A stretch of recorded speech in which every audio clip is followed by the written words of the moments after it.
Hey guys, this is Bill Clark, Senior Pastor here at Hickory Grove Baptist Church, and we have devoted this page on this website to be able to explain just a little bit about the current proposed constitutional amendment that is on the floor right now and will be discussed at the next business meeting and then voted on the meeting after that if there are no additional changes made. We've basically done a change that creates two things.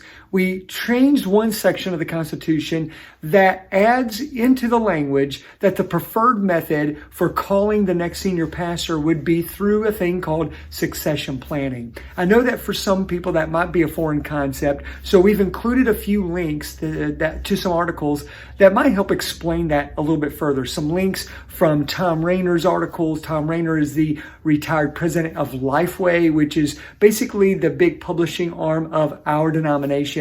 There's also some other articles there as well that you can read. Succession planning has been used with great success by a lot of secular organizations for many decades. And in the past couple of decades, we have seen churches use it also with great success. We have seen less time in transition, smoother transitions, and perhaps more importantly, seeing churches that have had great success with their mission and vision and have maintained their doctrinal and theological identity greater by using succession planning. So the proposed constitutional amendment adds that language into our current Constitution. In addition to that, we've included another section which basically helps explain how we do all of our hiring and terminating as a staff.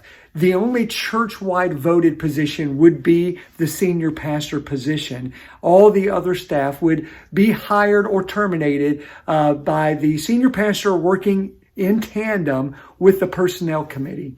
This is not unusual for churches our size and bigger. It allows organizations to have more agility in their hiring and terminating practices. It also allows for the senior pastor working with the personnel committee to be able to be accountable and responsible for managing the organization. These are changes that really set up Hickory Grove for the future, brings greater clarity to the document, which is our Constitution. So we have also included a link to the PDF file that shows you the proposed changes alongside the current reading of the Constitution.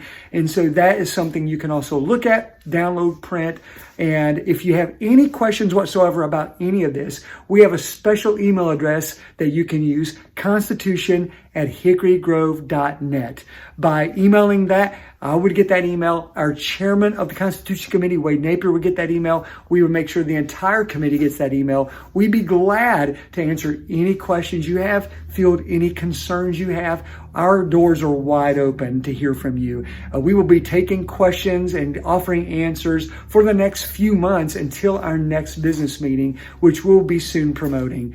I hope that this helps you understand a little bit of what we're doing, maybe a little bit of the heart of why we're doing it. I will tell you that we wouldn't even be proposing these changes if it doesn't set Hickory Grove up for even greater success in the future, and I believe it does. So we look forward to hearing from you if you have any questions whatsoever. Thanks for watching this, and let's continue to stay on mission and keep following the Lord's lead as He does great and mighty things in our midst.